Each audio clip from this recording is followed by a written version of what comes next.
Hello everybody, welcome to Time Traveler's Coin Exchange. Tonight we're going to have episode 123 of The Coin Vault Has Opened. We'll be looking at a roll of 1956 proof Lincoln wheat cents. These are in mint cellos, cut from mint sets. And hopefully we'll find some awesome coins tonight. In the last stream on Saturday we were looking through a similar roll from a different seller, but we did find a 1956 double die, which was pretty cool. I was not expecting, hoping, but not expecting, because I never seem to find the really nice ones, but we found Obverse Double Die 002, which had a pretty nice price to it, so hoping we'll find that again. But welcome to the stream. Welcome, Oops, Sorry X. Welcome everybody else. Hope you guys are having a good night. So I have this roll here. It was from another seller. I bought from this seller here in the past, but I got these ones off eBay a couple months ago, and we've just been traveling back in time, and so I went in order of date. I think we started in like 2016, and we came all the way back, and so we're still traveling back here a little bit. This one I think was about $200 when I got it, and I got it at auction. But I believe that's what I paid for the last one as well. The one that we found, if you were talking about the coin, the 002, I don't know what the grade. It looked like it was higher than a proof 63 or 64. At a 65, it was a $175 coin. At a proof 67, it was a $700 coin. I think that it was probably a proof 65 or 66. These ones here, these are coins that I live for. When I see rolls of these mint cellos, I try to get them. In the past, I was always got outbid, and so I try to make them a priority when I see them up for auction. Here, let me fix my microscope wasn't, it kind of froze. And so, you know, when I get these rolls, there's oftentimes a bunch of them with little spots on them. Sometimes they're all beautiful. Some of the rolls have been really, really nice, and some of them, you know, it seems like people have gone through them. And so generally when I get these rolls and do these videos, initially I used to sell the rolls. I'd make the videos and then list them on eBay for sale. Let me see if I can adjust just a little bit so that when I put it on the angle, it's, yeah, that's a lot better. Generally I try to go through these and look at the condition of the coins, just kind of see what I got. You know, some of these will have little spots on them like this, and some of them will be nice and clear.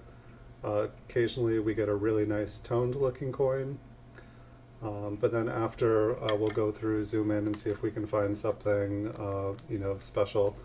I use coppercoins.com and varietyvista.com to kind of try to do my homework before the streams. Check out what double dies, what varieties there are for the years. It looked like there was about 6 or 7 different kinds of double die obverses and reverse double dies. You have a 1972 double die? I do not have a 1972 double die. I believe there's one up for auction this week. I think it sold today, but I think the reserve might not have gone through. Generally, when I see a coin with a reserve, I don't end up bidding on it because they usually want full price. And if I'm bidding on auction, I'm usually trying to get something for below full price. There are definitely coins with exception. A 72 double die should be an exception for me. Most of these look pretty nice. The last roll that we went through, more of the coins were absolutely beautiful than there were ones with kind of spots. There was only a couple like larger spots. But as you can see here, there's like, you know, a couple little spots I feel like on every coin here so far. Probably putting the coins, I'm guessing, around proof 64. You bought yours for $5.80. Yeah, the one that I saw today with a reserve, it was at $40. It just didn't seem like anyone was bidding on it. I definitely would like to have. I think the 1972 double die is an absolutely beautiful coin. It's just, the kind of double dies where you can see them, with the naked eye. The one that I found the other day, you could see it with the naked eye, but it was, the main part of the double die was the M up here.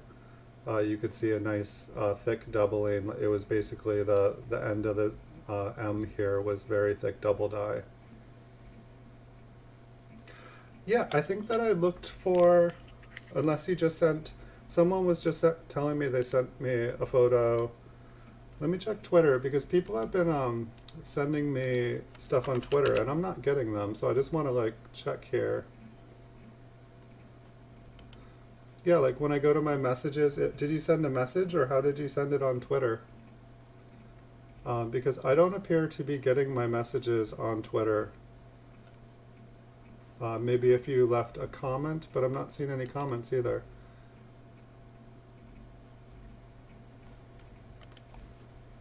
But I did just check Twitter. Yeah, I never got a message from you, and I don't know what's going on there.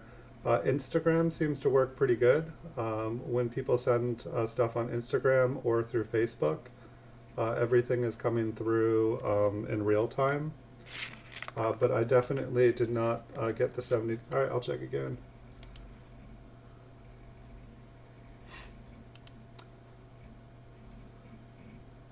Maybe.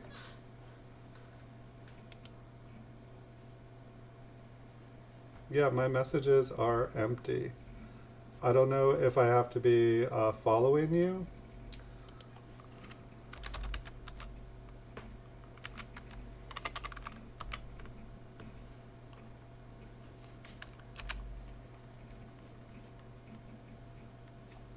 Oh, I have a notification now. Nice. NGC. Nice toning on it.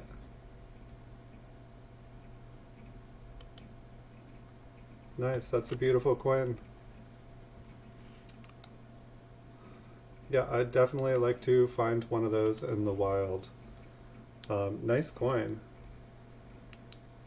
Yeah, I'm not sure. Well, I'm glad that one came through because I was starting to think that there was a setting or something on my Twitter account that was unchecked.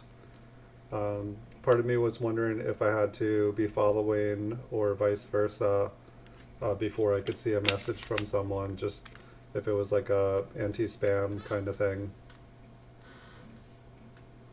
What was the grade on? Guess I could look again.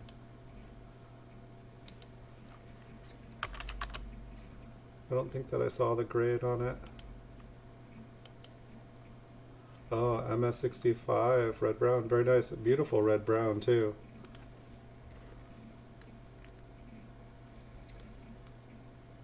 That's a nice coin. Did you find that one in the wild and have it graded, or did you buy it graded?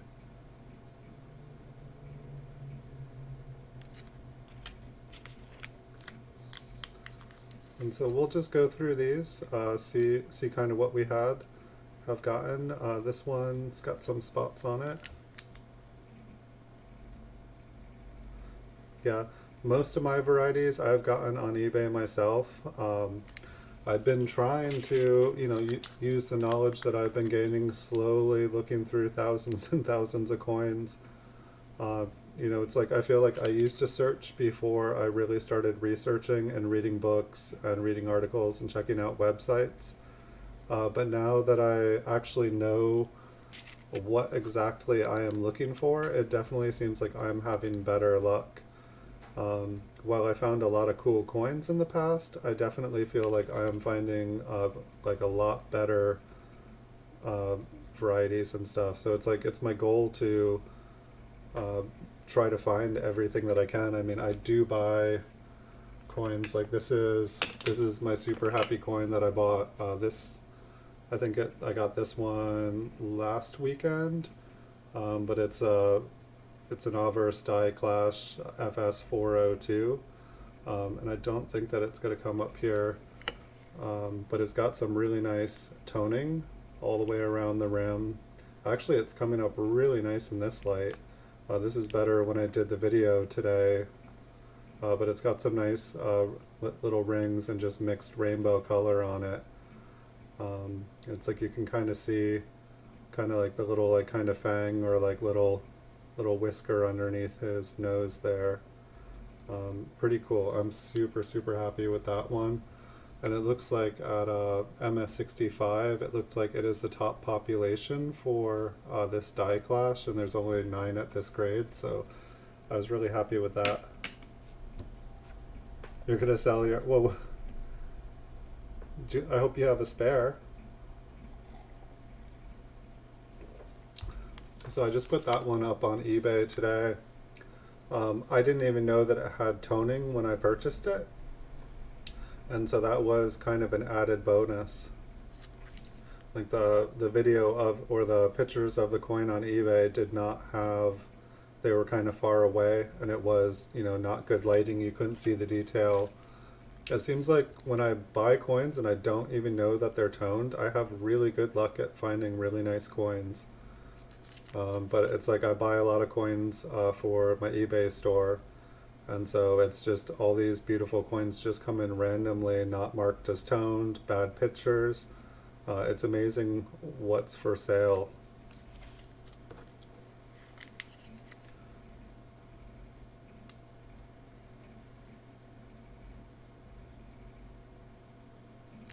Some of these look pretty nice. I feel like the 1957s that I had last week, or the last couple weeks I did rolls of them, they were really beautiful. I don't think that there are any other rolls of mint cellos on eBay right now. I think I bought them all. You can definitely find rolls of proof coins, but most of them, you know, they're all out of their mint cellos, and they have fingerprints on them, and they have little scratches on them, and like more environmental damage. Like these ones have environmental damage, or at least that's what I assume all the little spots are. But it's like I'm definitely hoping that some more, pretty much the best stuff that I can get right now are generally mint cello rolls from like 1961 to 1964. And they're really hit or miss. They're really tricky.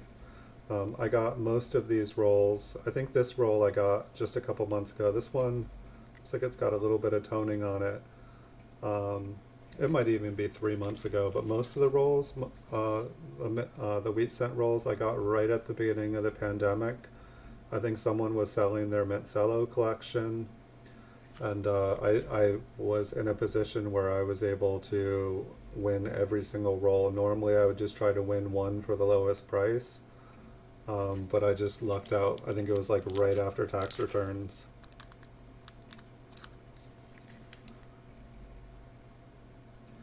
And so it's definitely, I mean, I'd like to pick up a 1955 double die too, and probably right now is probably the best chance I'll ever get in my lifetime. I have noticed the price come down on them over the years, but I feel like more people are getting interested in varieties. You know, they've completed their sets and they're looking for, you know, to get a little bit more ambitious in them. They're wanting to like make their set rank a little bit higher. I'd really like to get a 1955 double die. I just, you know, I think that it would be fun to have, even if I just bought it, made a couple videos of it, and then sold it. And that's one of the things I've been trying to do, is just get some nicer, higher grade coins, buy some nice, you know, really nice, beautiful toned coins. I make a lot of videos, but I feel like if I can, you know, put some eye candy in there, some treats for people to look at, it's fun for me. I also like having the different varieties, because then I can kind of like study them up close in person, and it definitely makes me feel like searching for them I have a lot better. I mean, a 55 double die or a 72, I don't think you could miss it. But some of the other varieties, it's like having one in hand to compare to and use as a tool. I really feel like it's invaluable.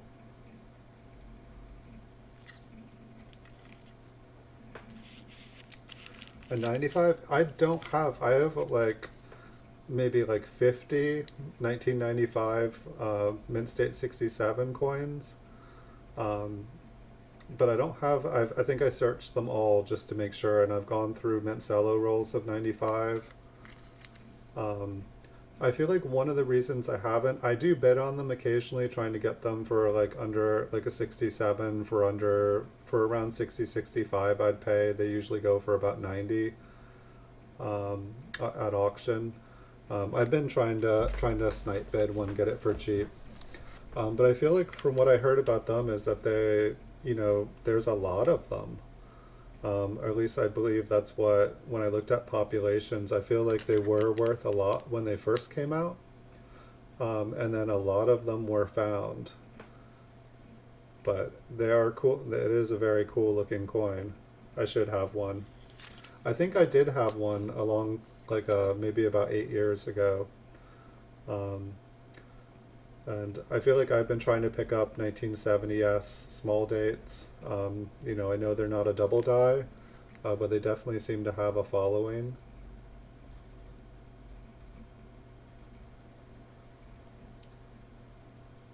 But I guess with the 1995, I feel like my feeling is that somebody's holding on to them. I feel like someone has like a million of them. And, they're keeping the price. They're buying all the ones that are kind of coming up.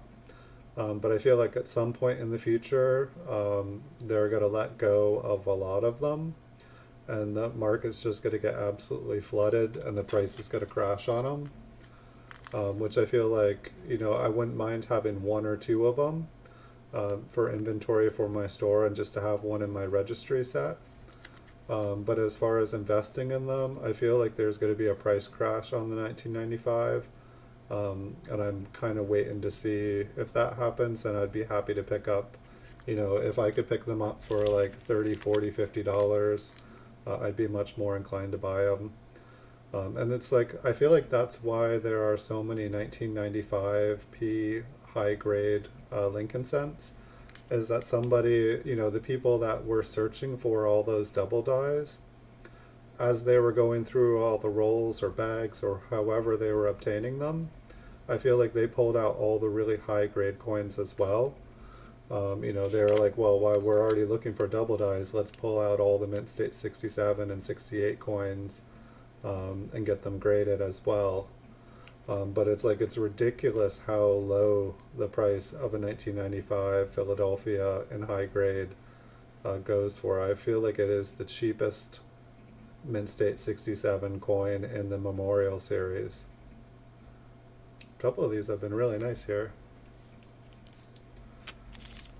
Nice. You have a nice variety collection. I don't have an 83 double die or an 84 double die. I think this one has a little bit of toning on it.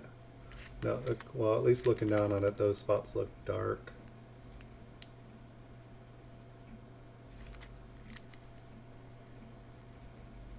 It almost looked like they had some color if I held them on the right light, but they just look like some nice large spots. It's always interesting to see what kind of environmental damage pops up inside the mint cello. I feel like this seller here that I purchased from, I feel like they've been pretty hit or miss.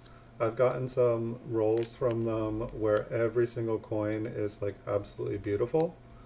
And then I've gotten rolls from them where, at least half the coins had spots on them. Like the 1960 roll I got from them, it was pretty spotted. This one here looks like no, it's in there. It's definitely open, but it's not wanting to pop out. But this one's definitely gonna age faster than the rest. It's got a little bit more exposure going on to it.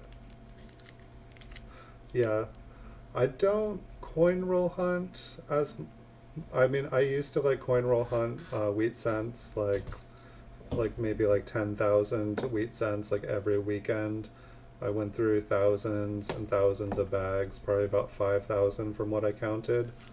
And that's kind of how the Coin Vault series here started here, was just kind of going through trying to make sense of all the coins that I put away over the years. But I haven't really coin roll hunt. Like my coin counter and my Rydale, they're kind of gathering dust at the moment. They're semi-retired. Um, but mint cellos have been kind of what I've been searching. I just talked to a lot of people, and it's like, if you're looking for high grade coins or for varieties, it's for, I wanted to learn how to grade coins. I wanted to learn how to find really high grade coins. And especially for the older stuff, mint cellos seem to be the best place. If I'm buying graded ones, great. But I was finding a limited supply. Just there's no coin stores, there's no coin shows anywhere near me. So I was looking for places to find stuff. And so mint cellos kind of, the quality is just a little bit above average. It seems like the age a little bit better in the mint cellos than in a roll. Not that you can't find beautiful coins in rolls. But it's kind of like roll hunting, like large quantities. I want to get into buying mint sets and pretty much just, make my own mint cello rolls, cut them up, get a bunch of them graded. Nice coin other than those two spots. And I don't know, at one point, buying mint cellos on eBay was interesting because I'm used to buying up a category on eBay, just buying everything out, and then have, all of a sudden 10 times as much product reappear back on the market. But when I bought mint cellos this time, this is not a cello. I don't know, this is like thin plastic. That's fascinating. And there's, nope, that's just on it. I don't know if this is, like, it looks like a cello, but it's like plastic baggy, but it's not a plastic. I don't know if it's like a third party company. It's not a bad looking coin. I forget what the name of the company is that puts all their coins in little baggies, but I'm used to there being a label on it. But this seems to be an after the market cello. Like it feels like a sandwich bag.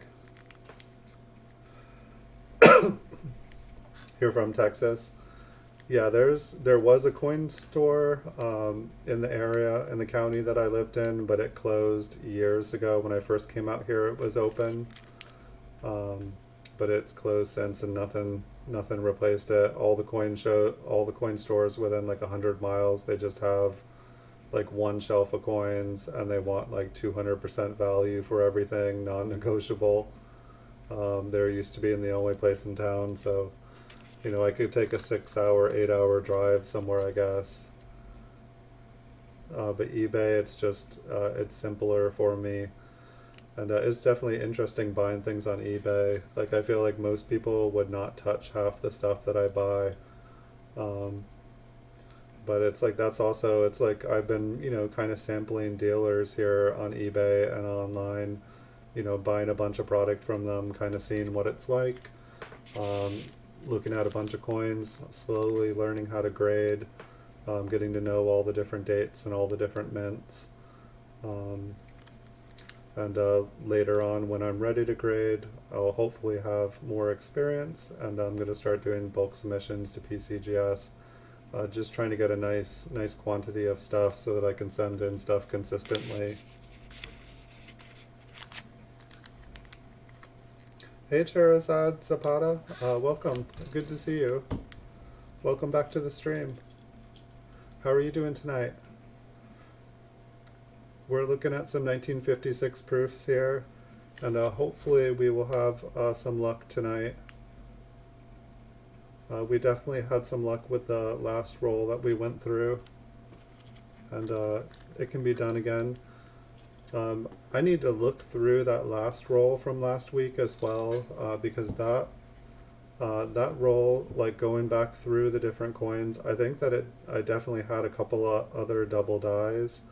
I just went back over everything after the show, and I was definitely seeing coins, different things that I'd seen on the coin, so I need to go back through and pull out a couple more coins from that roll.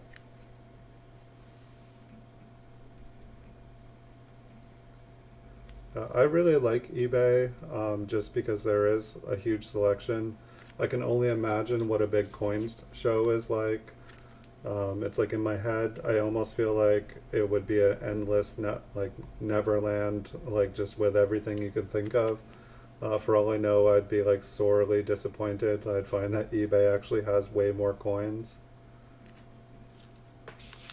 But it just seems like, to me, it seems like what's available on eBay must be the tip of the iceberg because I feel like a lot of people on eBay, they probably go to big shows, buy up a bunch of stuff, and then go on eBay and sell it off, and then go to some big shows, buy up a bunch of stuff, go and sell it. Um, I mean, it's like if you're a cherry picker, you go to shows, you go to stores, you pick stuff out, but then you have to have a place to sell it. So I imagine people sell their cherry pick stuff on eBay.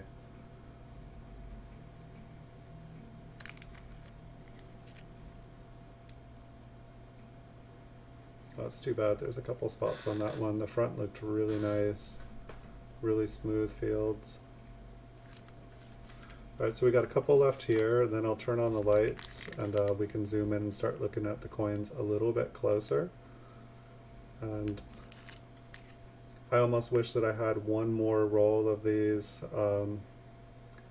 from the last seller because that roll was definitely not searched. It almost looked like it was a bunch of fun looking stuff that they had put away.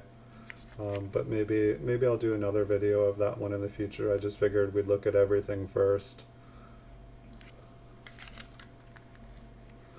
And I think the next roll, probably for this Saturday, I had bought a roll of 1958 proofs, and the person had listed that they had 18 rolls of them, so I thought I'd buy one as a sample.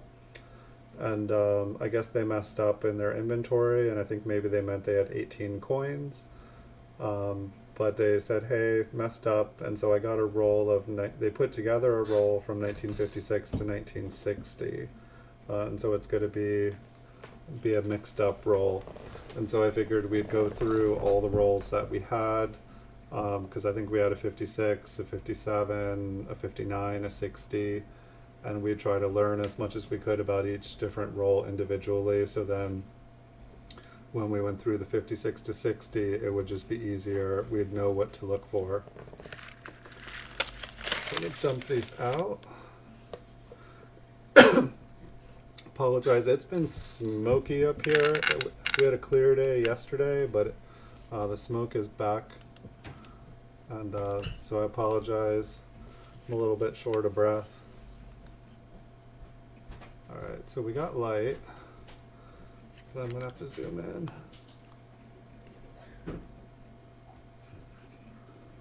So we can see. So one thing I noticed from the 1956 is last week here is that there is a lot of machine damage. And so we'll probably be seeing the first coin I looked at, I was like, oh wow, there's notching in the R up here. But every 1956 proof seems to be missing the corner of the R, so I'm guessing it was on the master die. We definitely saw this kind of line in the 5 here quite a few times, and I don't think that it is anything. I did see some interesting looking marks in the 5, but they did not look like that.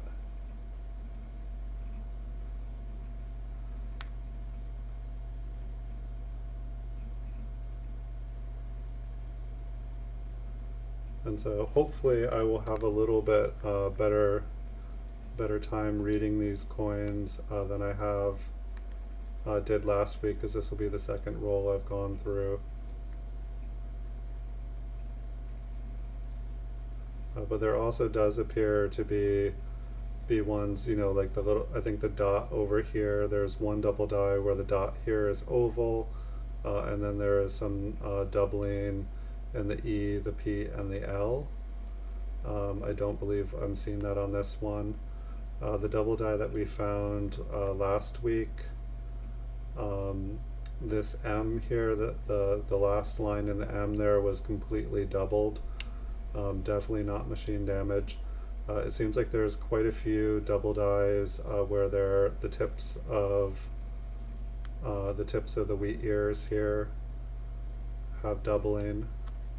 I feel like I may need to adjust, like the reverse seems to be a little bit different. There was, I believe, all the ones that had doubling down here, there was also doubling at the top of the coin. So I don't think there's any ones that are just down here on the bottom. And so I believe if we just review the tops, I mean, it's not that we couldn't be the first one to find something. I'm trying to go by what everybody else has found, because it seems like a lot of people have been searching before me. I do find stuff that looks like it is something, but I can't find anything anywhere with the same coins. That's been one of the most interesting or frustrating parts about looking for double dies and stuff. Like this one almost looks like a similar die here. You know, the 5 has a big line chunk out of it, the 6 has a chunk out of it down below.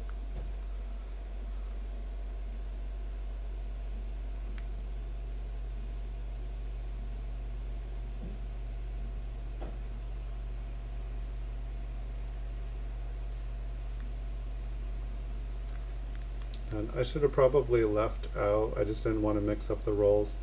I probably should have left out the other roll just so that we could, you know, quickly look to see any similarities. But I mean, I know that I will never miss the one that we found last week. It's not going to happen. Like this one, the lettering on the reverse almost looks extra thin, which is kind of interesting in itself.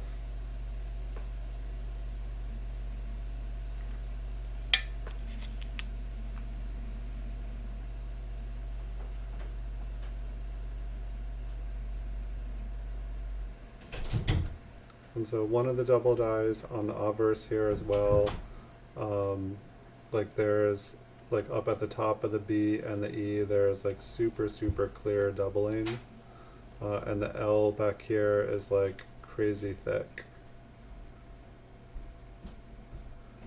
And if you guys are wanting to check out at coppercoins.com, if you go to the variety search on the left hand side of the screen, and then type in 1956 to 1956 Philadelphia and hit enter, or hit the go button, search button. You guys can see all the ones that have a P at the end of the variety.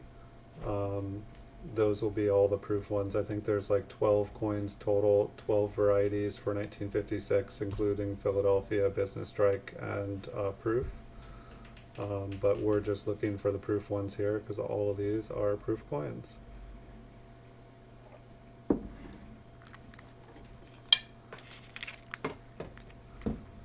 So I'm hoping that there will be some more rolls of these because I really enjoy going through these.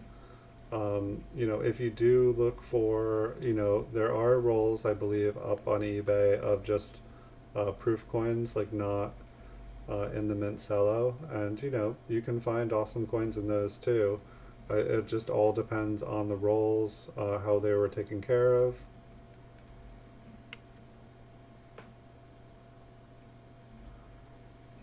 And I believe it's just the way the light is bouncing off of it.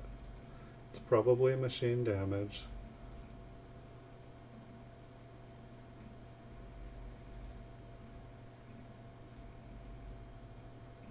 This one's definitely interesting. That I believe this is machine damage. We're getting like strong, strong kind of doubled effect on it though.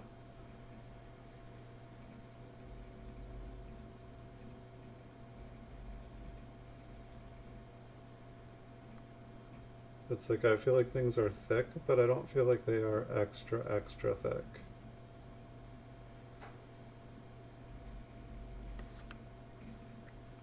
Mint damage. That's what I think too. It was just really big.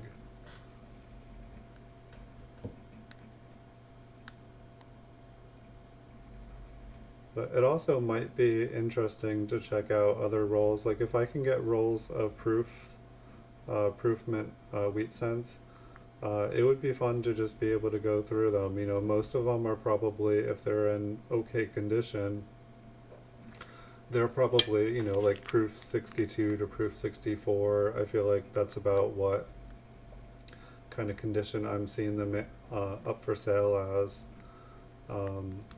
But it's like if you find a nice variety, it could definitely be worth the money.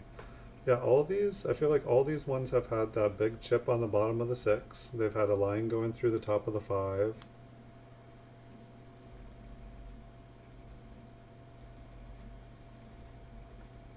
And that's one of the reasons I like to go through a lot of coins of the same date, is you really do start to see the similarities. You start to see different dies repeated over and over and over again.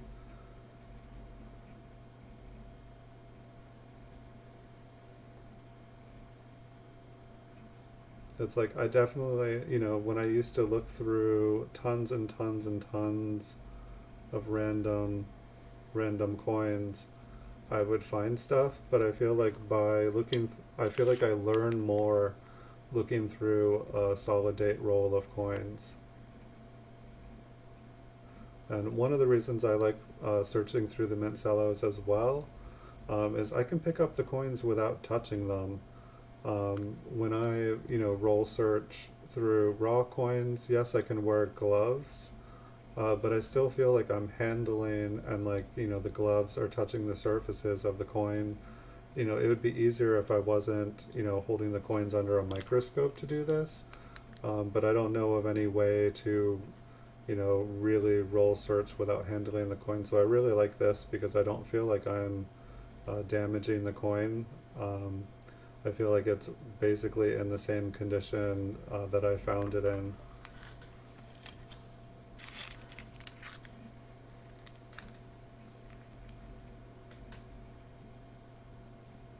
That is the hopes. I mean, it's interesting when you see the mint employees' fingerprints inside them sometimes. So I believe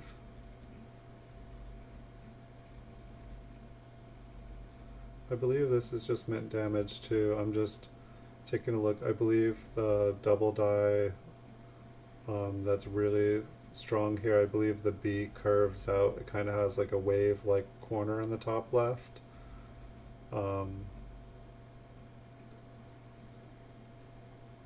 It's like the Y there is definitely interesting with the line on it. We'll take a look at the coin. I almost feel like I should have like a half time and go back to coppercoins.com. And I did ask Chuck if it was okay if I, you know, look at the top of the G there. Look at the yeah. This one is not looking so much like machine damage. I think I actually want to check out this one. Actually kind of looks like the other really good. Yeah, I think I might take a break, or I will be right here, but I think I'm going to check out coppercoins.com because I think that's the other $700 double die. I think I found one last week. And so while I'm not going to show Chuck's website here, coppercoins.com, left side of the screen is variety search, 56 to 56. And so yeah, the B doesn't look like the B, but I believe this is the one that has the, it does look like it. I don't know. Let's check out the N, if the N has the first hump of the N. I think it maybe, well, it does kind of have a line going up there too. Maybe not as strong. Let me move it in the cello here.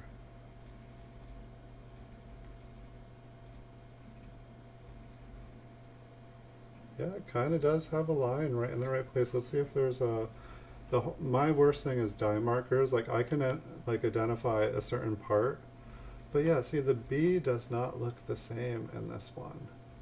Like I saw something on the E and the R and the Y. The Y has doubling on the inside of the right Y.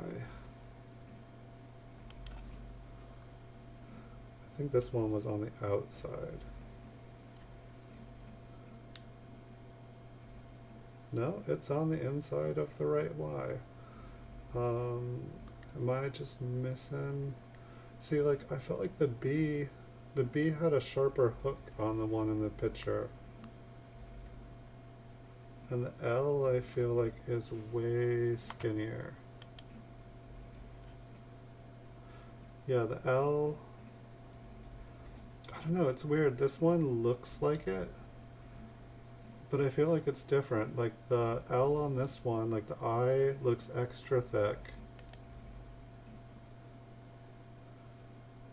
Like I don't think, like the one that I'm thinking that it looks like is 1DO004. Like the top part of it looks like it, but the rest of the coin doesn't. Like it looks very, very similar though. This one should have a die scratch coming out from Lincoln's lip.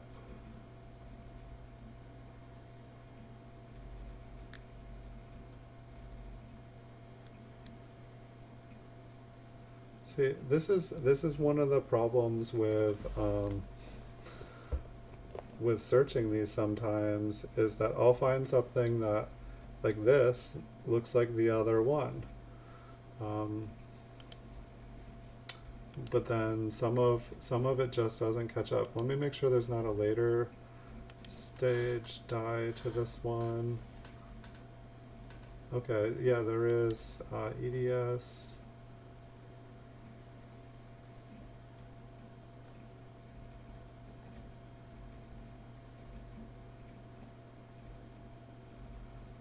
I like the other pictures better. They had better lighting.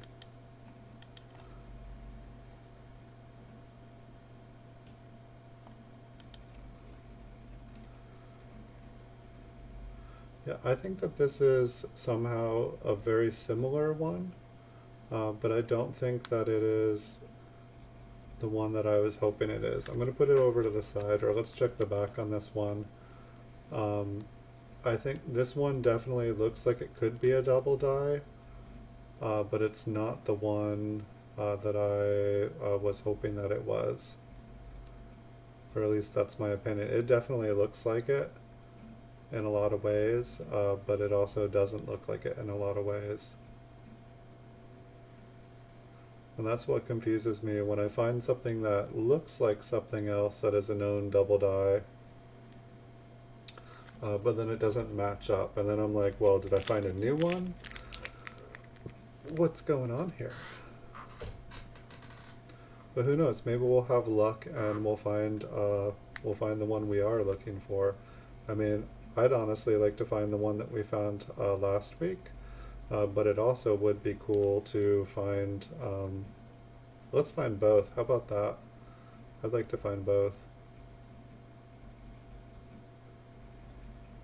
And it's like when I first started going through these rolls, it was, I was trying to learn, practice, and I'd go through a roll and then I would pretty much just put up the coin roll back on eBay for sale.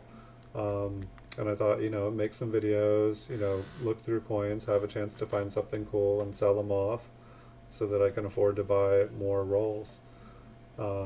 But then I kept finding stuff, and so the videos, I put these videos up and link them to my auctions. And but what kept happening is I'd be making the video, streaming, and then I would find something that looked like a variety, and then I couldn't really break up the roll, or I'd have to make up another video, and so I just keep ending up keeping the rolls. And that's not definitely, if I'm buying the rolls with the intent to sell them, I need to like make the videos and sell them. But I keep finding stuff that looks really close to something really, really good. but then I'm not able to identify what it is. And in the case that I am finding something, rare, I don't want to sell it. But it's like on the flip side of it is I feel like it's starting to make me hoard these coins.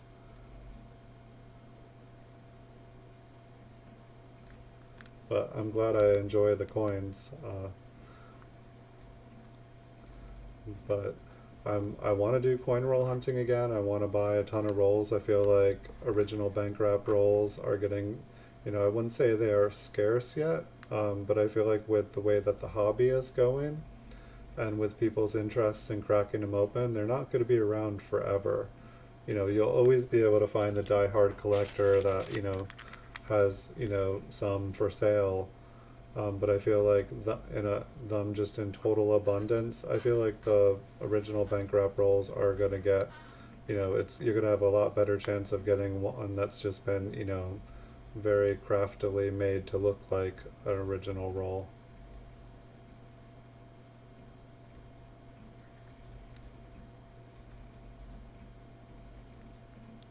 And at some point, I want to do, I have a lot of slabbed coins for my store.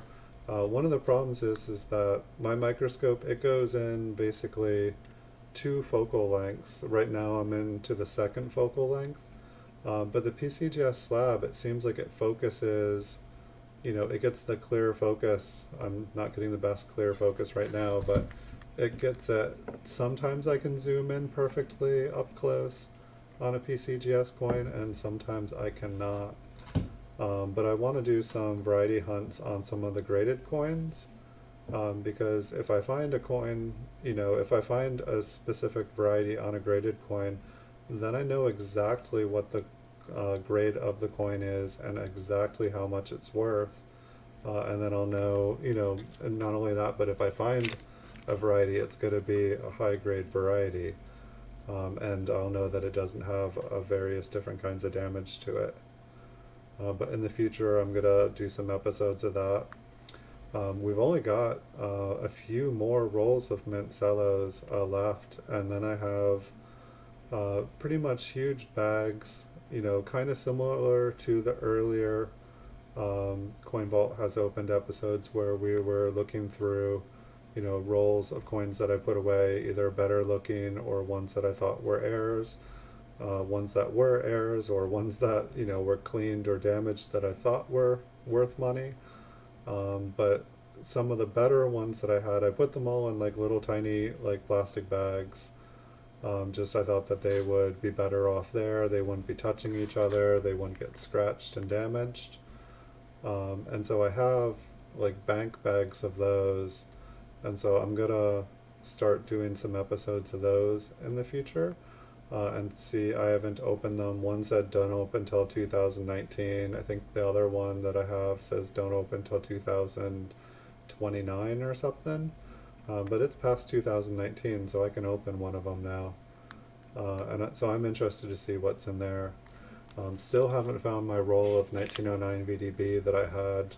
They all looked like either AU or mint state. So when I find that, I definitely want to do a video of those.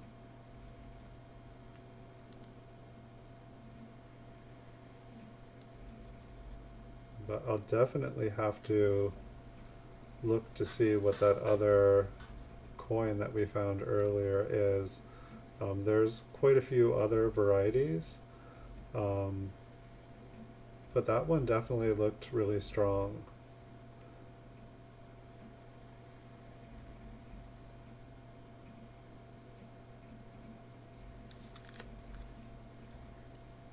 And then at the same time, it's like, let's say you do find a different variety, it's like, how do you, or a new variety, like, how do you price that? How do you figure out how much it's worth?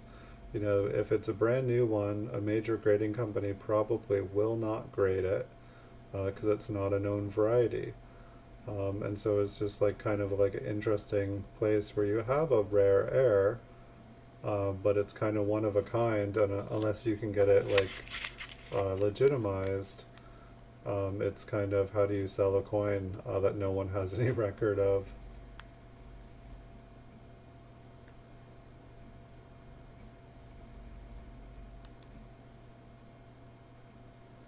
I like these little sixes that look like a little mouse took a bite out of them. When I was in college, I did a lot of sculpting and I did a lot of mold making for bronze. And at one point, I thought it would be fun. We were doing like I think it was like a lot. We were using it was a lost wax method, but I think I was just at the point for the store anyway of making molds.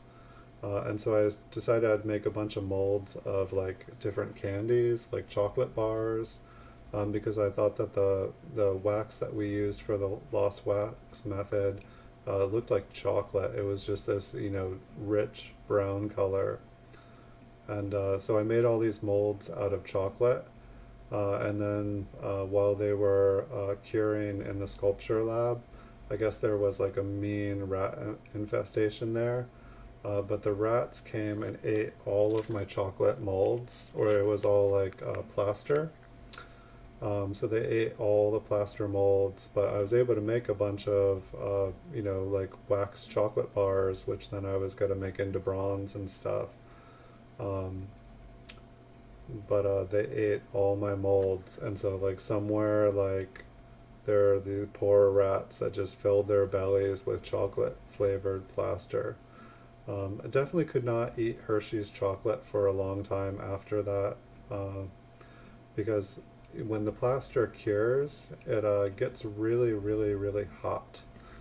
Um, and I think you can actually burn yourself, like if you were to like try to cast yourself in it without like a thick layer of something to protect your hand. Like if you were to try to like cure it around, I think it can actually cause third degree burns when, maybe not third, but second degree when it's curing. But I thought it was interesting.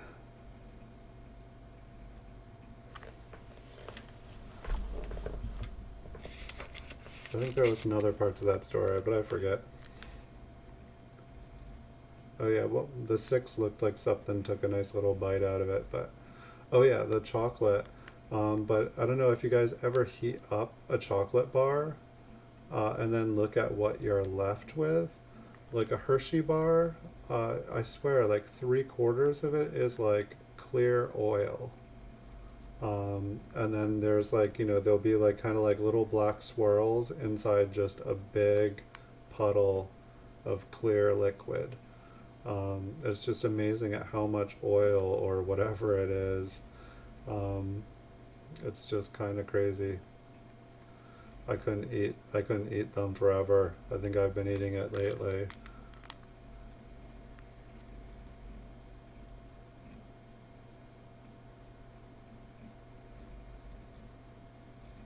Some point here in the future, I hope to like make a nice little metal foundry. It was definitely one of the things that I wanted to do in the sculpture class was make coins or like make really small intricate pieces of art. But I just never got around to it.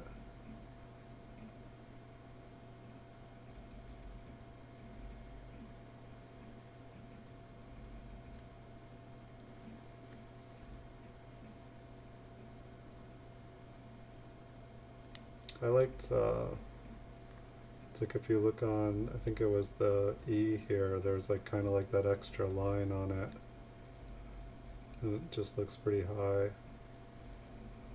I don't think it's anything though.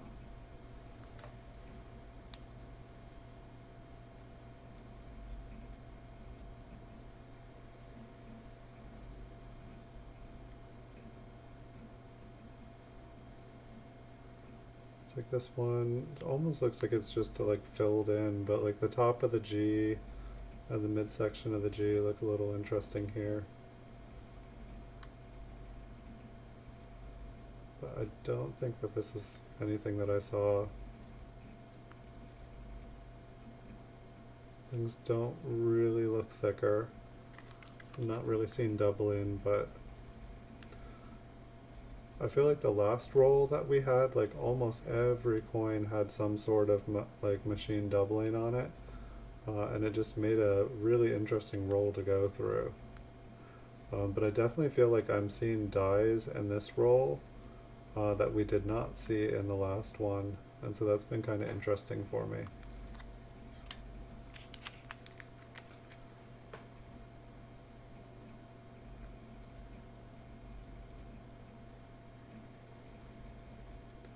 Kind of reminds me of some of the other dates, like you look for like the bar underneath the L.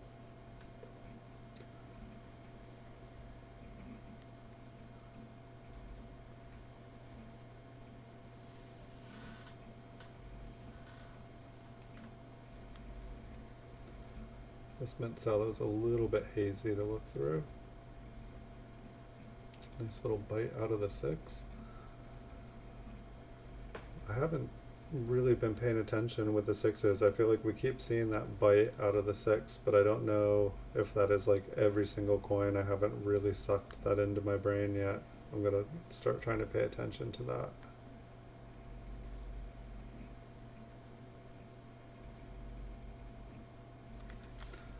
But I feel like one thing I've been missing looking through all the proof coins the last couple weeks is we haven't looked at a single business strike roll, I think, since 1963. I miss repunched mint marks. They're so much fun. I feel like they're one of the first kind of varieties that I felt good at identifying, and I kind of miss that. I guess at any time, there's no written rules of what I can do shows about. Anytime I can throw up some rolls here.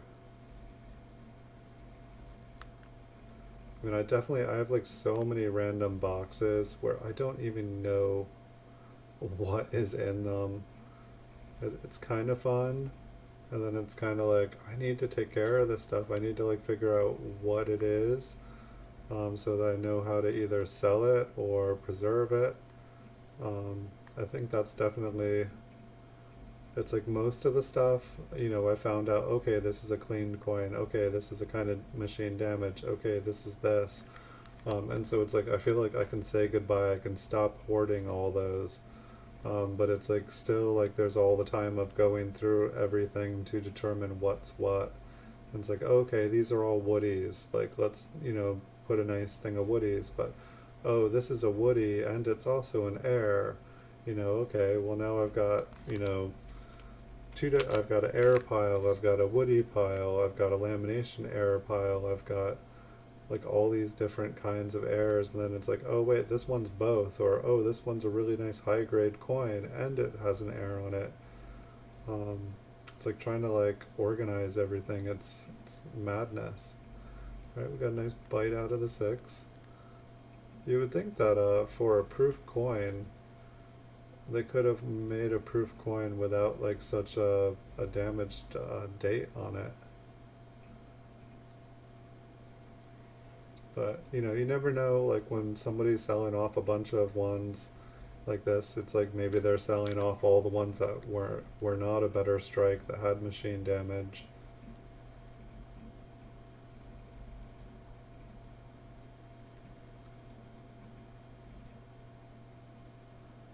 It's the person that I got the other 7 wheat rolls from. I had never bought anything from them. I think they had like 200 feedback. And so I've never seen them sell another thing. It was like right when the pandemic started, all of a sudden I was seeing different coins that normally I never see on eBay. And it was just, I feel like people were just kind of in a pinch, and they needed to sell everything right now. So it's been interesting. This pandemic has definitely been interesting. Not the way I want to get coins, as I always say it, but it's definitely what's been coming to market definitely has been making it so I am not bored. Hey Marcos, Rudos, welcome back. We're doing pretty good tonight. We found one that looked like a double die, or at least didn't look like machine damage to me. Looked very similar to another double die. That's a really nice one, but it's different. There's a couple other double dies I didn't, but I just went to Copper Coins just to check. and it's not the one that I thought it was. But how are you doing? Welcome.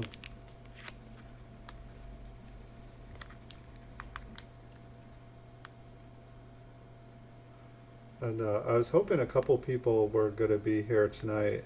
I had a really interesting thing happen to me. Gosh, I think it was Monday night. Um, but my stream, I did not have a scheduled stream set up. I did not have YouTube ready to go live. I did not have anything set up. My YouTube stream started streaming on Monday night without me near my computer, and streamed 50 minutes of, of everything going on where I stream. It was quite interesting. I don't know if anybody here has ever had YouTube just decide to go live without your permission.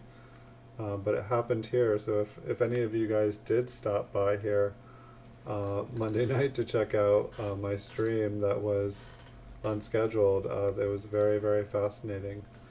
No doubles tonight. We found one that looks interesting. And so there could be another one in here.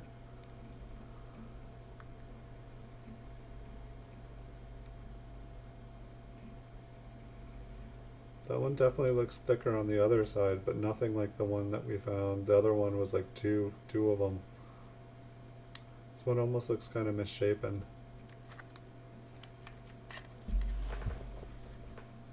Nice. Well, the good doubles you can see with your naked eye. But yeah, no, the microscope definitely helps. It's more relaxing, and you're not like, I feel like by the time I'm looking through a loop for hours, I'm fine when I'm doing it, but then later on, I definitely feel like there's only so much you can kind of like squint before it's not fun.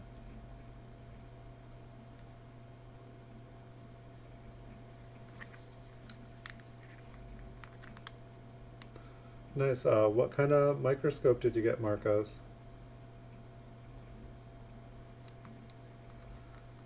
Like my Dino light here is like probably like over 10 years old now. It's definitely getting older. I've been looking at different ones online. I've just been trying to see, since I have one that works, I've been trying to wait to see if I can get one for a deal. There's no reason I need to pay full price. One will come up that's just the right price. But this one cost like 120, I think, like 10 years ago. And it definitely seems like you can get ones for cheaper these days.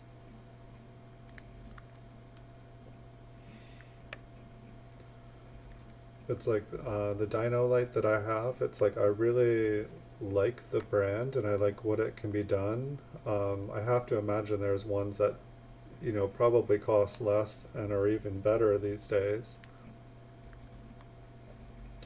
I know it's funny though, because like this one here, it's, I go to the dentist and they're using like, a VCR, or they're not a VCR, but they're using like old school equipment. And I'm like, wow, my camera at home that I work with that costs 120 costs, that one you have there probably cost thousands and thousands of dollars. Um, and it's not very good. Nice. She got you a gift. Well, I hope it's awesome. I hope you super enjoy it. I definitely enjoy mine.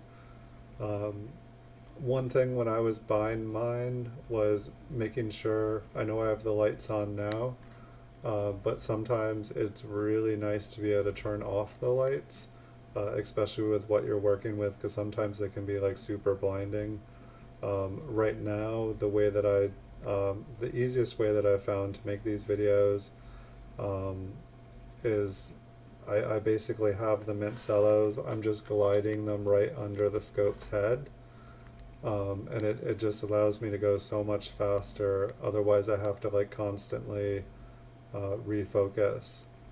But you know, if I was way back here, I could turn off the light, and it would actually be easier to see. But to show you guys the coins, it's way easier to hold them up to it, and make sure that things aren't shaky. Like if I'm trying to hold here, like I know it's not focused, but you can see how my hand's moving. It's because I drink coffee all day long. um, but speaking of, this is actually tea.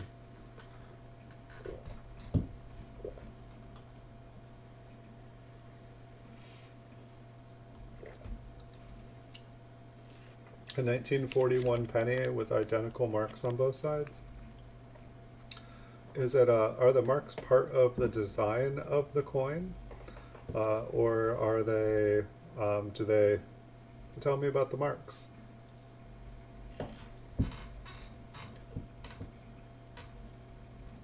It's like generally when I think of marks on both sides of a coin, I think of something like a vice grip, or sometimes, you know, like a chemistry experiment in science class, they'll use like a kind of like a pliers or a pinching tool to kind of like dip the coin. Um, but I'm interested what the marks are.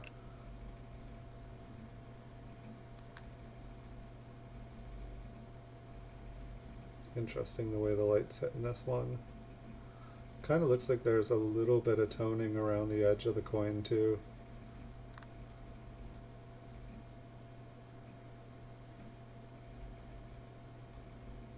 It's like the shadows are really playing on this one. That little black spot. It's like they're like little black snowflakes.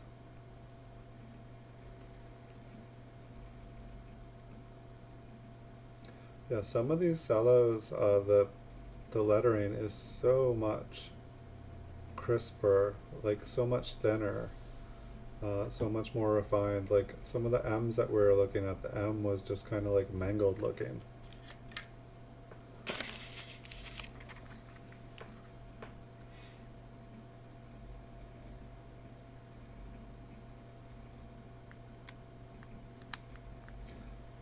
It's like I feel like, to me, I feel like a lot of the coins in this roll are similar dies.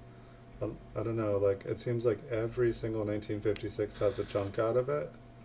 And I don't feel like I saw that when we went through the other roll, but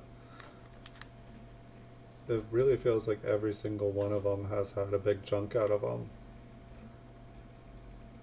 But some of the chunks have been, but yeah, I feel like I see a lot of machine damage, a lot of different things with this date, where I feel like with the 57s, I feel like we were not seeing that. It's just interesting how some years have far more machine damage than others do.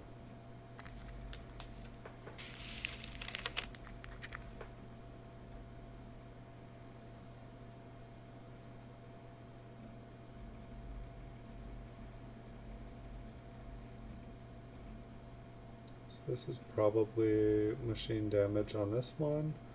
I'm curious if this one will look kind of like the other cool looking one that we found. This one does not look like it has the chunk in the Y. I like how on the R here the doubling falls down the little line there.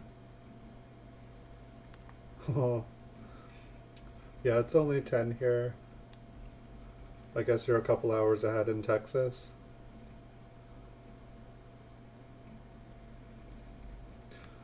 I need to get some like loud pounding, energizing music in my background here. Something going on. It's like I feel like YouTube and streaming would be so much more awesome if you could play any music you wanted, or if you could like, you know, pay. I don't know. Maybe you can pay like a licensing fee or something to be able to like broadcast, you know, a bunch of different songs. And I don't know exactly how it works with buying. I feel like you can get permission to use different stuff, but I'm just always afraid of like the copyright stuff. I've been watching people's streams and they're like, I don't care, I'll play whatever I want. And and then it's like, boom, copyright. It's like, boom, your stream's down. It's like, no. It's never fun.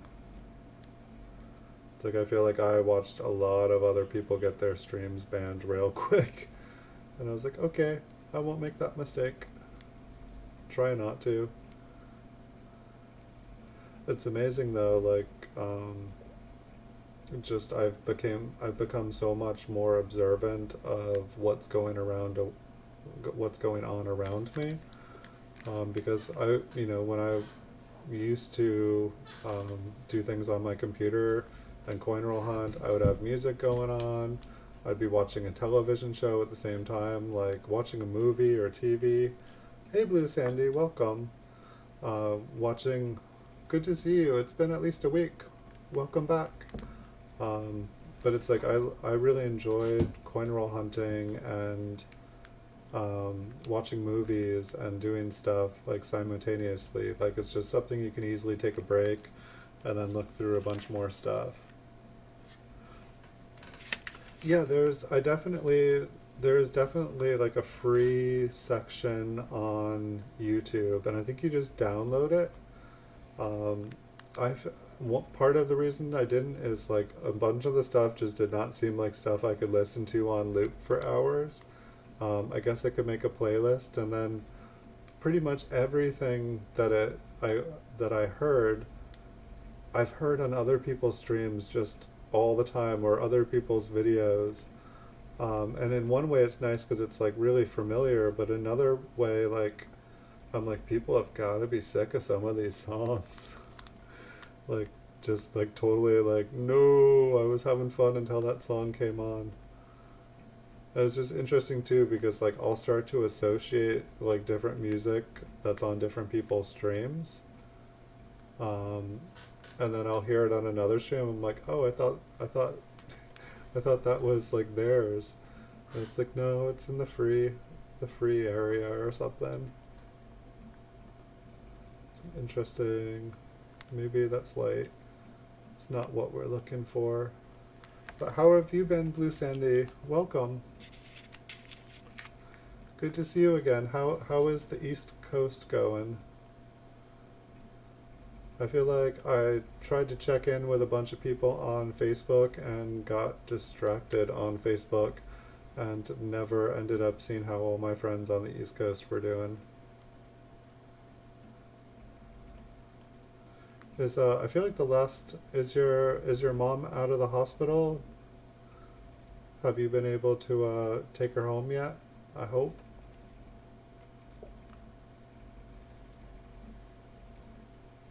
I've been pretty good. My stream went live on Monday night without me.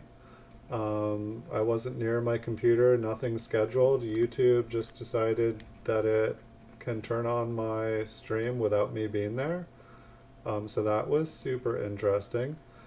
People seem to have got a sneak peek into the hidden life of time traveler coin exchange. So yeah, that was super neat. I came and found somebody from the stream emailed me or messaged me on eBay and said, do you know that you're streaming on YouTube? And I had no idea, so I went and opened up YouTube browser and boom, there I am on YouTube, unaware. Um, the smoke here, the fires got better, and now they're smoky again. And it was smoky for a couple days, like real bad, and then it got better, and now it's smoky again. So I don't know. It's definitely want to wear a mask outside, but it seems to be the cool thing to do these days anyway. So I don't know. Pretty much spending as little time. I'm sorry she can't stand yet. Is the physical therapy going good? I hope. Is she getting to the point where she can put some weight on things and try to get ambulatory again? I hope that is definitely the best thing to be doing, is working on that as soon as it's safe to do so.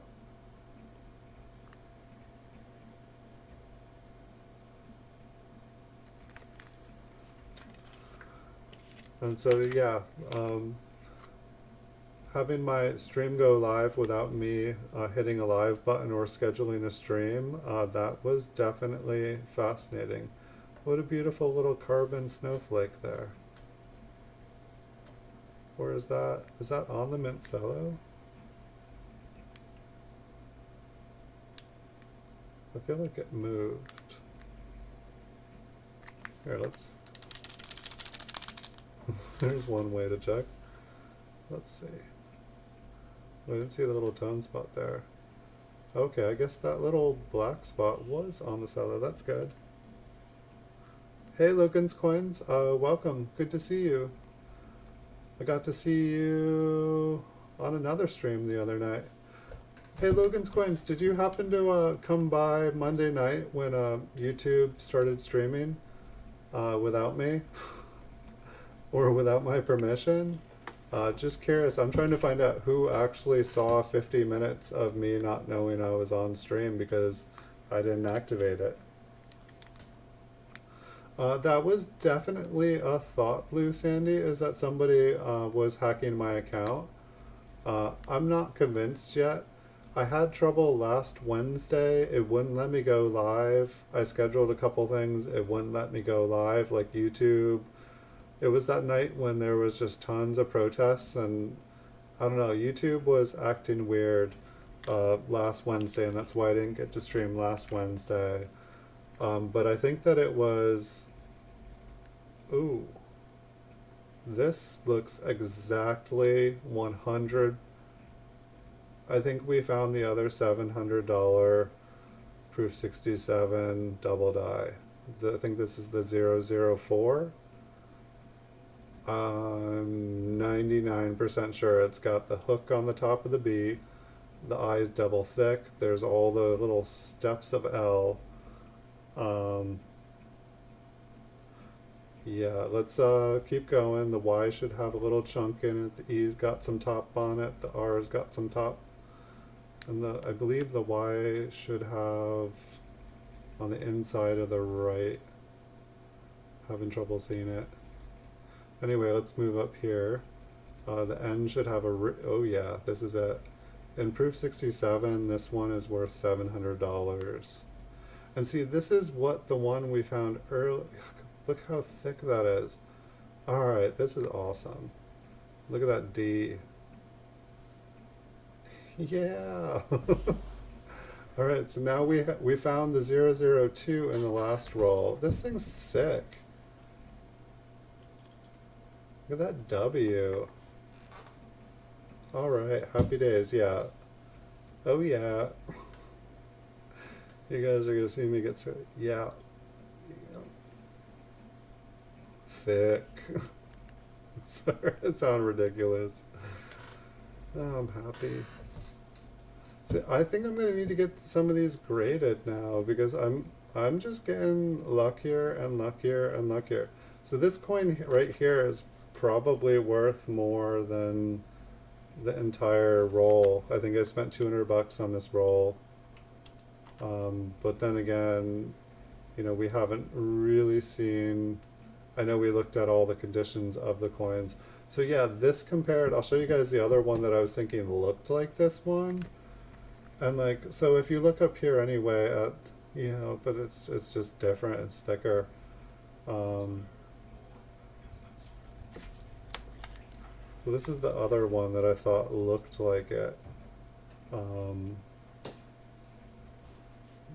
don't know, it's funny now, this one doesn't look much like it at all.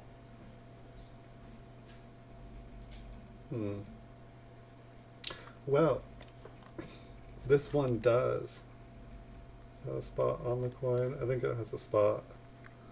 Let's check. Oh, it's a tone spot. I'll deal with that.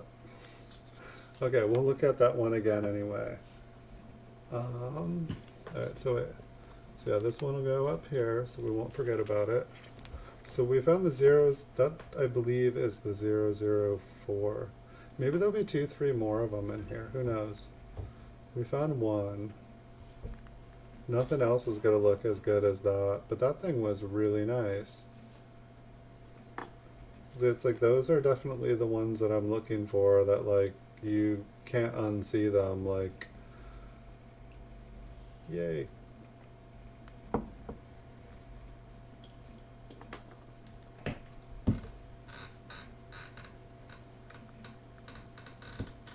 Yeah, no, the video that happened on Monday night, it streamed me from like 5:30 or 5:40 to 6:30 or something.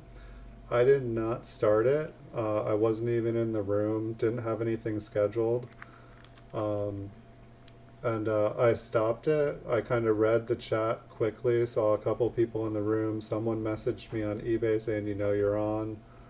Um, so I wanted to delete that thing so so fast, because it was just, you know, not, you know, it was like exactly what people on YouTube that makes like videos, like I took a shower, I almost walked out in front of the camera.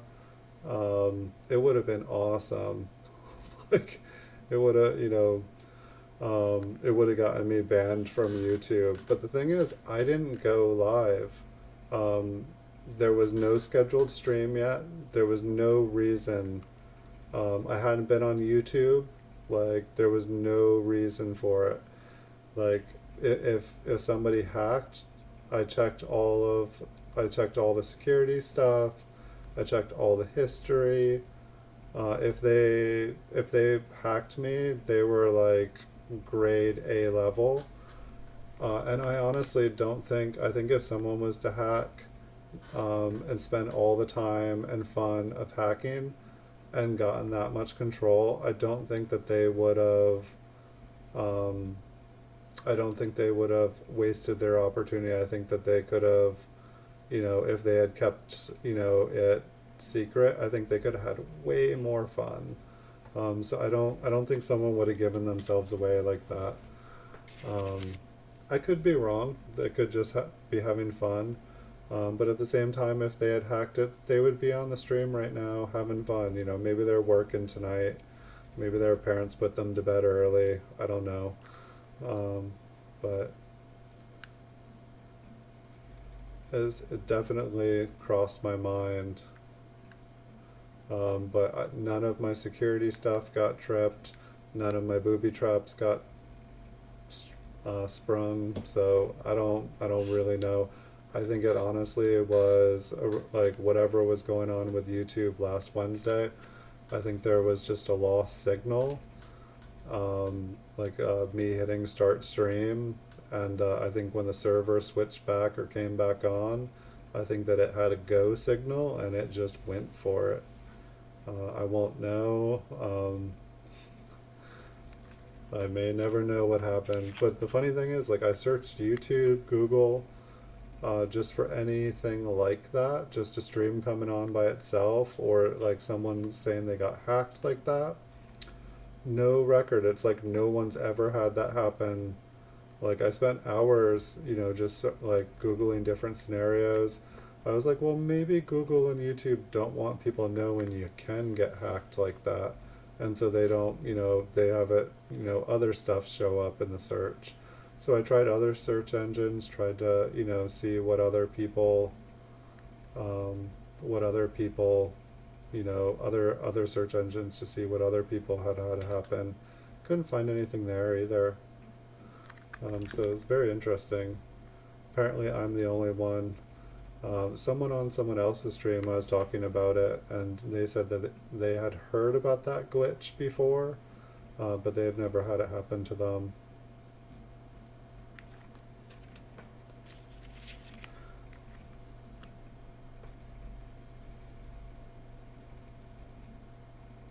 So yeah, I might be having to do like a PCGS grading video here pretty soon, because some of these coins that I'm finding are definitely worth money. Um, So it's like I might as well be sending them in to get graded and see what they come back as. Because even, it's like I'd like to get them in a slablet just to like have them protected. What is that? It reminds me of the other one that we found, but that one was, I believe, on the cello. This one, it looks like the cello makes a shadow over it, so I don't believe it's on the, I believe it's on the coin.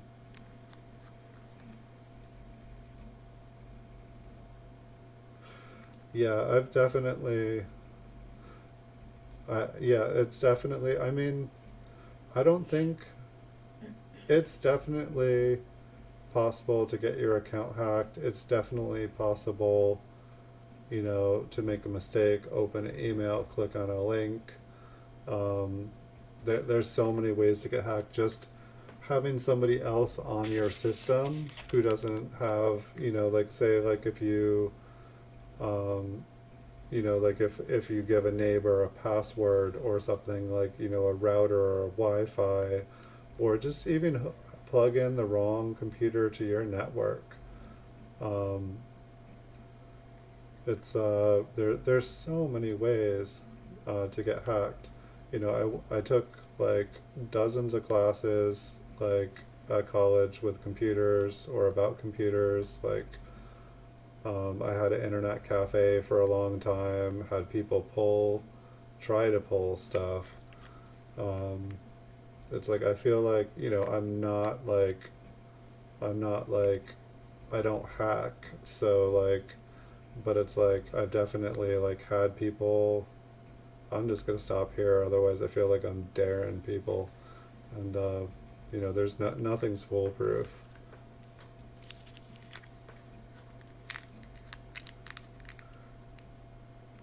Yeah, I mean, if you go on YouTube, like there are some brilliant hackers here on YouTube who, um, or at least some really bored hackers that have too much time and apparently make a living, like hacking other people on YouTube. I know there's like one guy that I've seen that like I think he's pretty funny. Like there's he doesn't hack people necessarily, but like I forget exactly how it goes.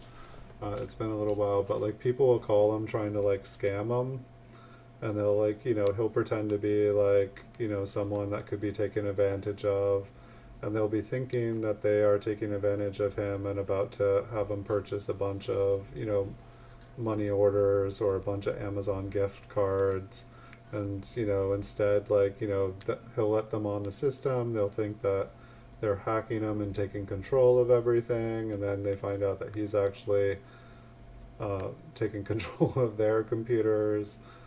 It's kind of hilarious.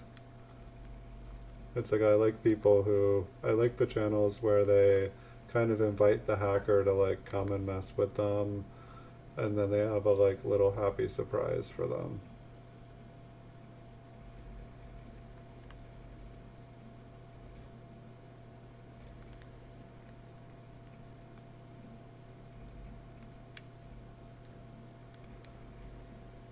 It's like this one's like definitely like thicker on the right side, but nothing like the 002 that we found. And then maybe we can just take a look. I feel like the 002, like the E here, it was like it had a whole nother step to it.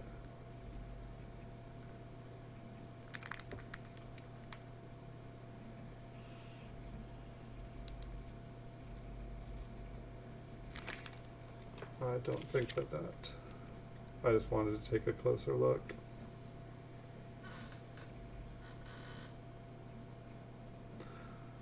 So yeah, I think the next roll that I'm gonna have on here is gonna be, I believe it's a 1956. Nice little toned in between the six there. It's like some green and pink. I believe the next roll is going to be a 1956 proof through 1960. It's a mixed roll. And so we'll have pretty much experience with everything in the rolls except for 58, but we did do 58s, I believe, the first or second episode of this channel we did, or was that this? I'm trying to remember when we did. We did do a 50, I think roll number 1 of the roll hunting was a 57, and then roll number 2 was a 58 proof. I'm trying to remember if we did other 58s, but I think we just did 158.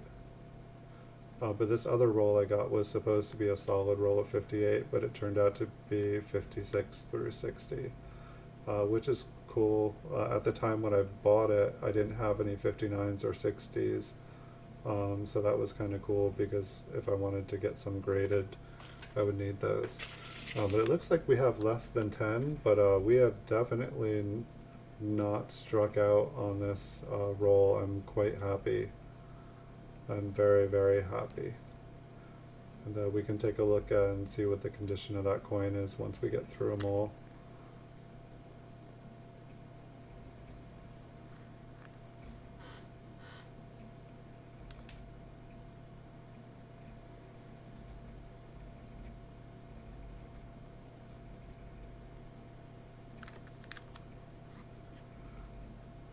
It's like I feel like one of the strangest places that I had to deal with hackers is trying to find love in this world. I don't know, I know some of y'all might not have ever been on a dating website. It was either came after your time or your time hasn't come yet and you're not old enough to date. But those who go on dating websites, do be careful. I have never experienced so much hackers. Like, I experienced hackers when streaming video games. They seem to be there, but dating websites, it's crazy. And just scammers, hackers, catfish, so many different kinds of scams. But it's just amazing. But I guess like that guy who kind of lets people think that they are about to make a bunch of money off of him because he's an easy mark and lures them in. That's kind of like how the dating websites are. Like, it's kind of hilarious, kind of sad. It's like, you know, you start talking to somebody and you think you're meeting somebody interesting, and then all of a sudden you realize they're not even real. Like, you know, there's like 1,000 different kind of bots and robots on those sites. Sometimes I think it's the actual dating website that sets them up. But I don't know. I feel like it's mostly just people.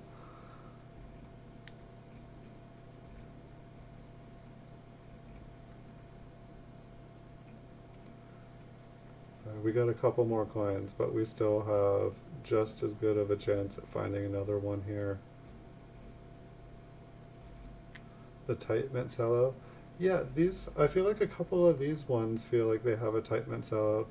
Did you find out anything about those? My suspicion is that they got hot somehow.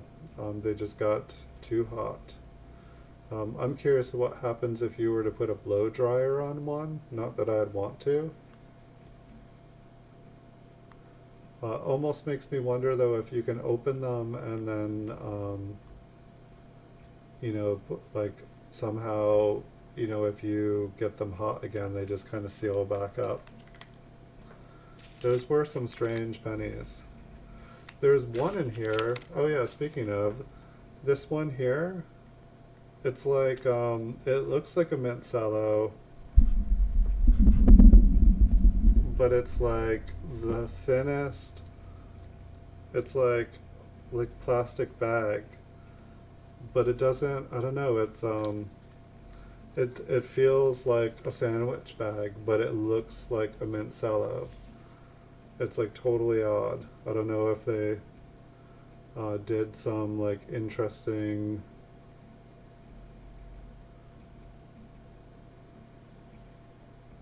This one looks like it's got some machine doubling on it.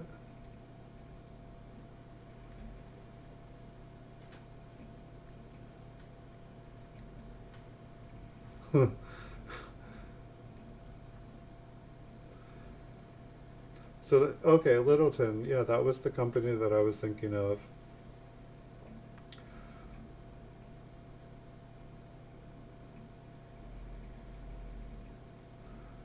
But like the mint sallow, it's different. It's like a clear mint sallow, kind of like a little baggy size, like like uniform. I've definitely seen the Littleton ones, but like the mint cello seems different. I feel like the Littletons oftentimes also say like Littleton coin and stuff on them. Or is Lytton different than Littleton? Or am I saying Lytton wrong?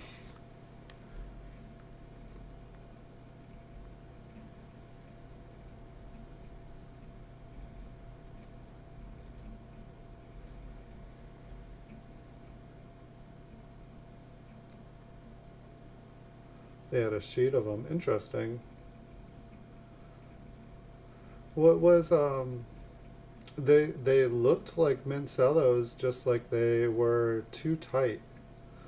I mean, I do think that they were mint cellos, but they were like, I feel like something had happened to them where they kind of got like the plastic kind of got too hot.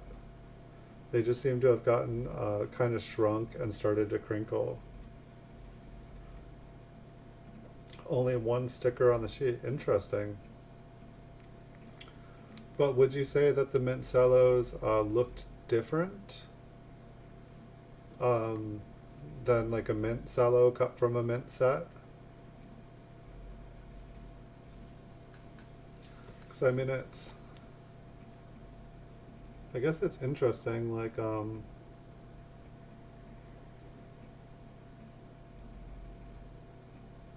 just like looking at this one here.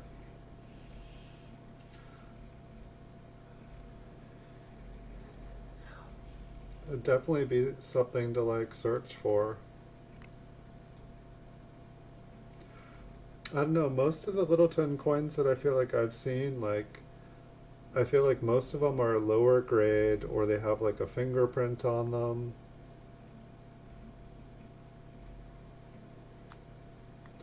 I feel like there's like noticeable wear on the coins.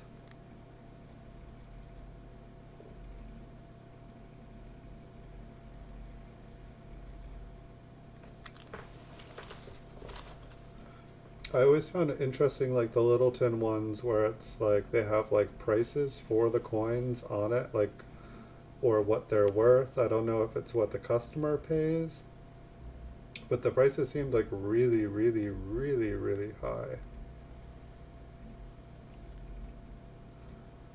Trying to see this one here.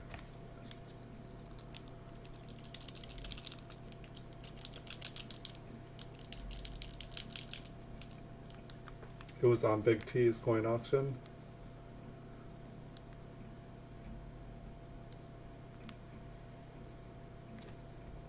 I'll drink some tea. Speaking of some big tea. Hmm. The brown on my cup doesn't seem, it's like disappears in the mint cello. Or into the green screen. Huh. I always thought of that mug as brown, not green. What am I seeing on this one? I feel like I see... Let's try this again.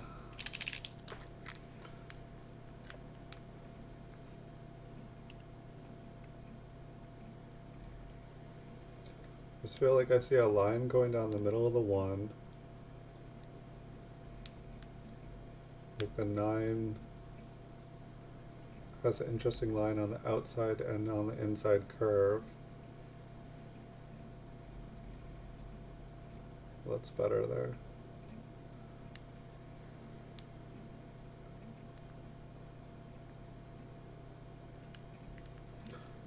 I'll have to, was that a recent Big T's? I'm not sure if I'm familiar with Big T's auction. Big T coins, but I can Google or YouTube it after the show. I'm curious. I'd like to see I mean, I guess I could probably find something like it on eBay. I've definitely seen the little tin flips and stuff, or Cellos. I usually try not to buy those, just because I feel like, to me, when I see something like that, I'm like, okay, someone's touched it, they've repacked it.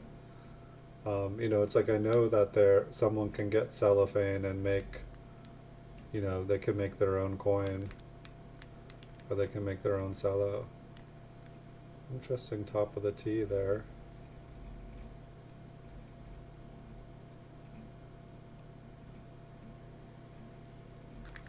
This one keeps making me just like check it out more.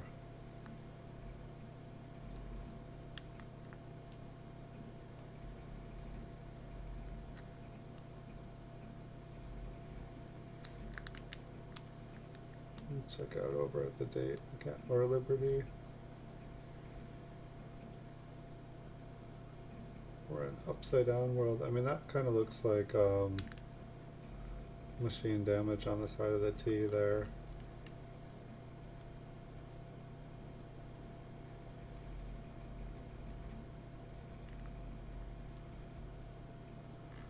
Was about the same time you had the U we're looking at.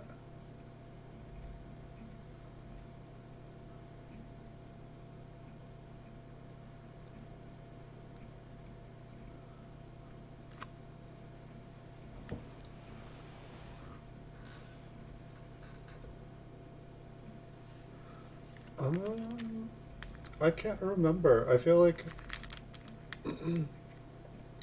I think I do have. Oh, here I can check.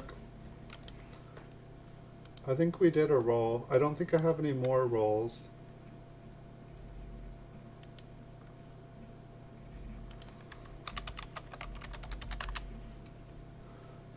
I did a roll of 1991 and I did a roll of 1992.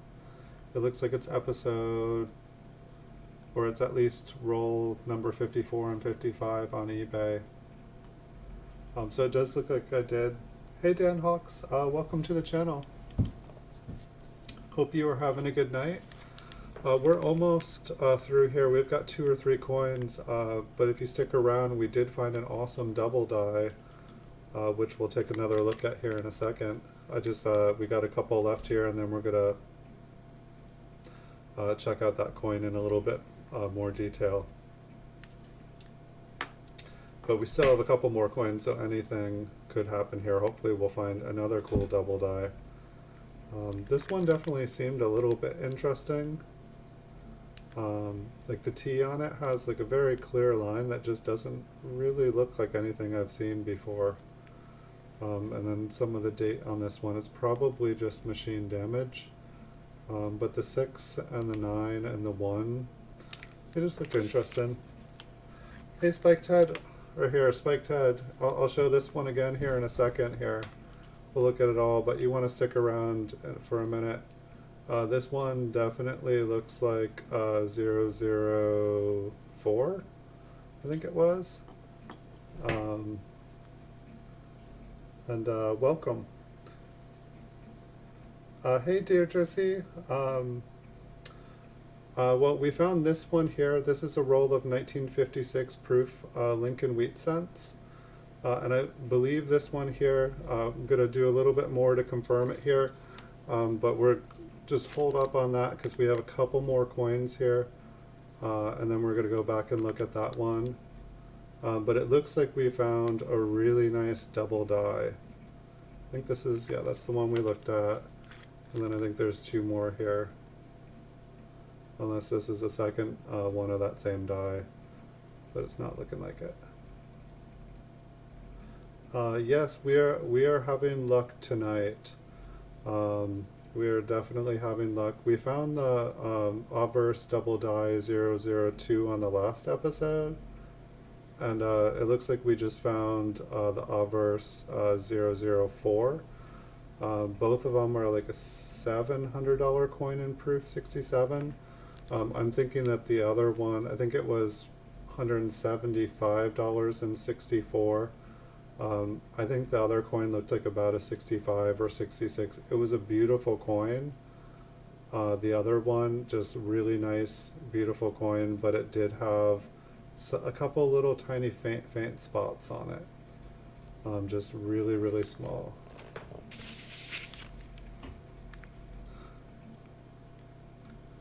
And anybody saw the episode on Monday that was not scheduled or sanctioned by this channel, I do apologize for that. It has been deleted. But YouTube took it upon itself to air me live on Monday without me scheduling a stream, hitting live, any of that jazz. So if you guys ever leave your cameras on, just be aware that YouTube can just start streaming you at any time you want. It does not require you hitting go live. So just a little heads up warning. Maybe there's somebody recorded the video, but the video is now deleted. I was very, very lucky to not get banned because, well, let's just say I was lucky to not get banned that night. Alright, so let's take a look at this. So if you guys want to check out this variety at coppercoins.com, if you go to the left-hand column, once going to coppercoins.com, there's the die variety search. If you type in 1956 to 1956 and click on the Philadelphia tab and then open it, there it'll show you all the double dies. So the one I'm looking at right now, trying to identify this one, improved 63, it's worth 50, 65, it's 125, improved 67, it's 700. I don't think that this is a 67, but we haven't looked at it up. We haven't kind of zoomed out on it, but let me open this up just to look a little closer here.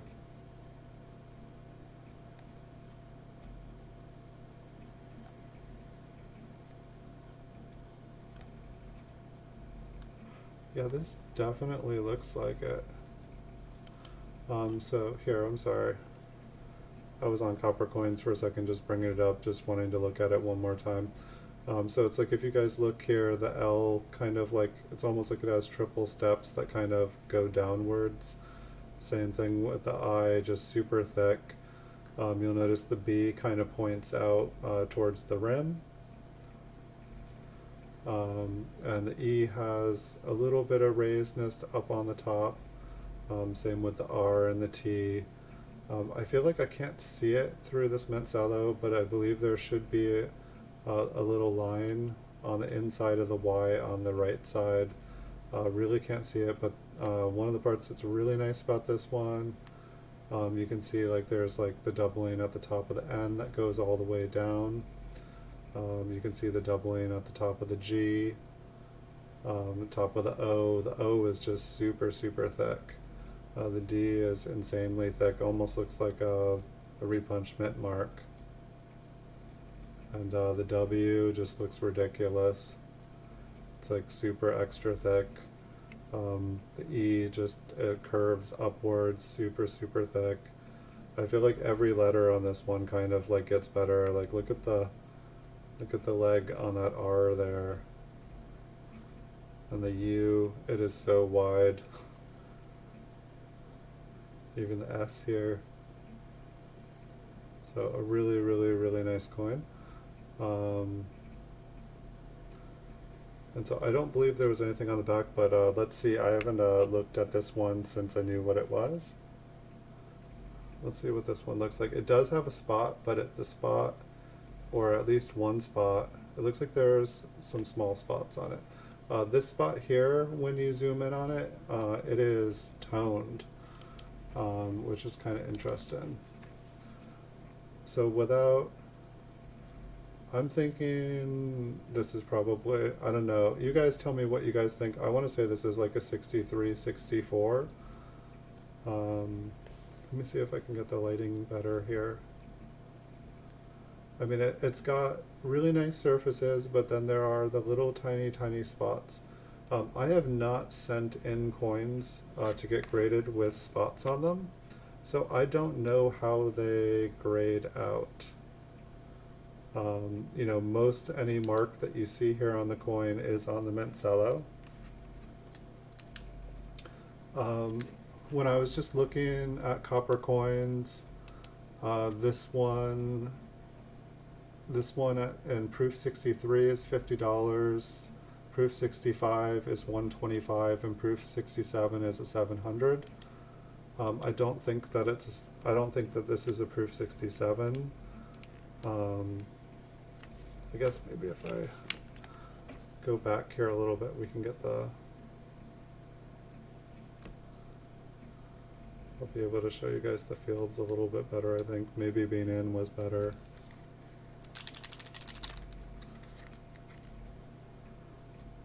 But if this, see, it's like, I don't know, it's like, I have proof 67s that have quite a few spots on them graded by PCGS.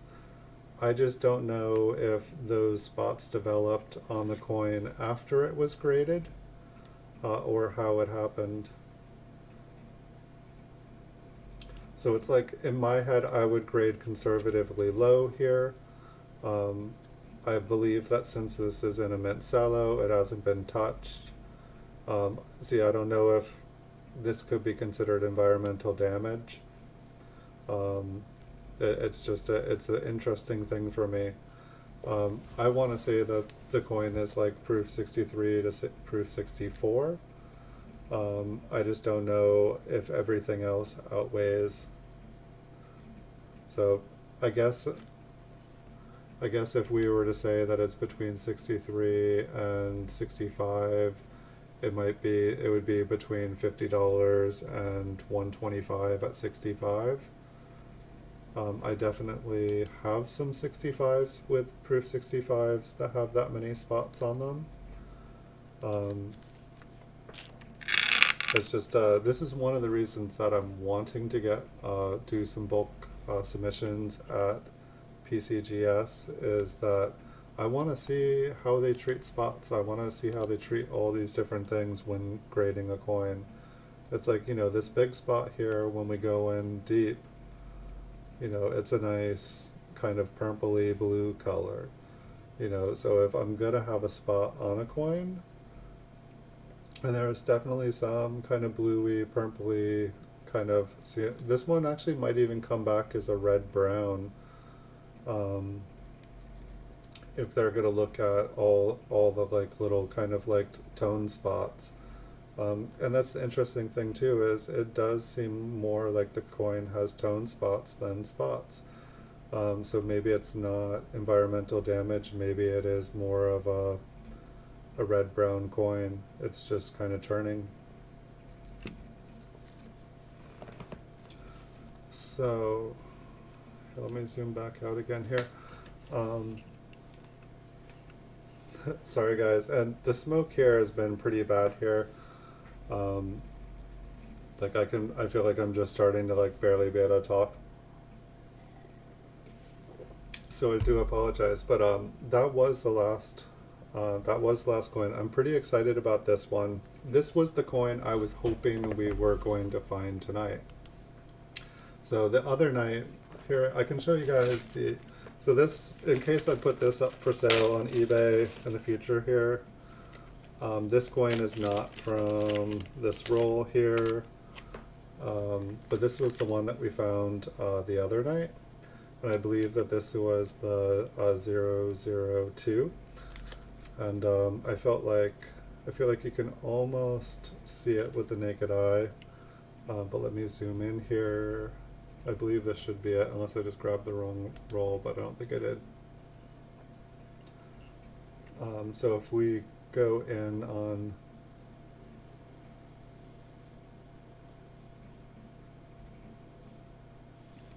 let me look at this. Yeah, 56. This should be it. It's not looking nearly, okay, there we go.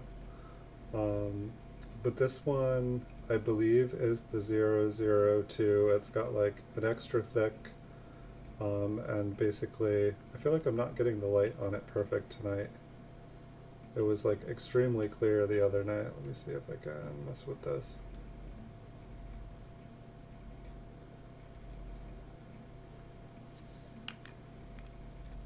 It's like, it's funny, it's like I'm looking at it, I'm like, this doesn't look nearly as impressive tonight. I feel like the light's just not hitting it right, which I feel like isn't the, yeah, like, I think that's probably the, I should be able to do better than that even. But it totally comes out. I feel like if you, I think it was the E down here. If you look at the E on the base, there's like the whole extra segment on the bottom of the E. I feel like there was, is it the C and the A? It's like you look at the bottom of the C here, there's like a whole extra section on it. And then I believe the A also, I can't remember if it's the notch on the base of the A, but it's like everything kind of had like extra down here at the bottom. So then this one, this coin here is $700 in proof 67 as well. But I believe this one had, I feel like it's a little bit nicer of a coin than the other one. But I believe this one had some faint kind of speckles, darker speckles. Like I'd say this one is a higher grade. I was wanting to say I think like 65 to 66 on this one. I just really feel like it beams. What I don't know is all these like couple little speckles on the coin. I don't know exactly if that does, and you can see on the reverse it's the same thing. And so while the coin is bright and flashy and happy, I just don't know how those tiny little spots affect the grade. Otherwise, I feel like this one is an absolutely beautiful coin. Like I feel like if this one didn't have any of those speckles on it, I feel like it could be a 67. But I just don't feel like it can get a 67 with those tiny spots on it.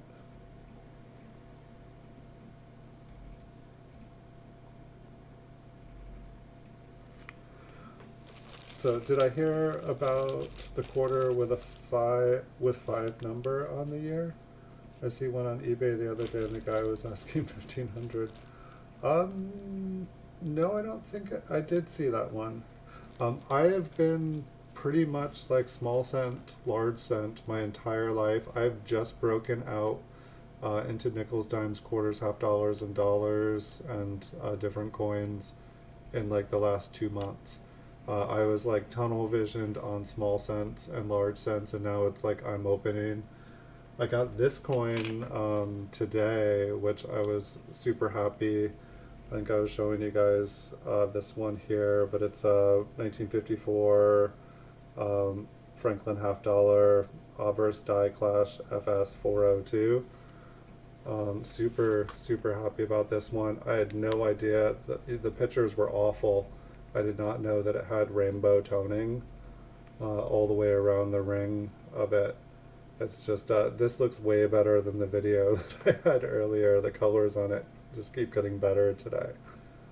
But this one, I guess, see, I'm still learning, so if anybody knows anything about, I believe what this air is you look right in front of his lip here, and there's almost like a little fang or a whisker.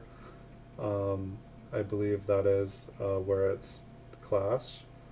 But if you guys know anything about this coin, I just bought it because I didn't have this air, and I thought I'd learn about it, and I checked the price on it, and it looked like a great deal. And now that I got it in hand and know that it's toned all the way around it, I'm like so happy. But yeah, this is, you know, I could not believe that I got this one for the price that I got it for. And now that I know that it has toning, and oh yeah, why didn't my toning, I made like a 5-minute video of this one earlier and I did not get it to show all the colors that I get to see tonight. But it looks like this is the last coin y'all are going to see tonight, and if I am selling this roll here in the future, oops, I did not, I put, no, I put the other double die right back in the bag, instead of putting it in another little bag, so I got my work cut out for me. Okay, it is a Bugs Bunny. That's kind of what it looked like to me. Cool. Okay, so it's cool. That's what it looked like to me. I was like, this looks like the Bugs Bunny to me. But I think, but is the Bugs Bunny just a particular date, or do you have to say Bugs Bunny on it? Because I feel like there is the same kind of error as on quite a few different Franklins. But I'm not sure. Was it Chris Tisdale that found the Bugs Bunny, or did he just find or did he just find the one on one date? But I'm still learning. It's like I should be learning more and buying the coins later. But this one is it's a MS65. It looks like it's the top pop for this Bugs Bunny, and there's only 9 of them. So when I saw this one at the price it was at, I'm imagining others are going to be found, but I was pretty psyched to pick this one up, especially like how many. So if there's 9 of this grade and it's the top population, how many of them have rainbow toning around the edge of them? I mean, I'm new to half dollars. Maybe people don't like rainbow toning. I don't know. But I do. So I was pretty happy with this one. But I'm gonna have to get going because I've been breathing smoke all day, and it's just getting harder to talk. But I will be doing a stream on Saturday nights, and hopefully I'll be getting back to doing some bonus streams throughout the week as well. But really appreciate you guys all stopping by. Hope you guys enjoyed the coins. I definitely did. That was a lot of fun finding that double die. Like we're starting to have more luck than skunk bags here. That's been good. Okay, so 55 is the big one. I love that Tisdale. I saw one of his videos today. He did a joint video with Treasure Town. I think it came out today. Maybe it came out a couple days ago. But they were talking about like, what's the chances of another third-party grading company stepping on the scene and making things fun. But enjoyed that video. Like, if you guys haven't checked out Coin Table with Chris Tisdale, his videos are awesome. He does a lot of grading reveal videos, but he's got a big heart and a brilliant mind. If you guys talk to him, need advice, he will give advice, and it is good advice. Like, that guy has some killer eyes, and he knows how to make money, and he is willing to share. Like, he is all about abundance and about like helping other people. Like, this is his year. He promised he was going to help people.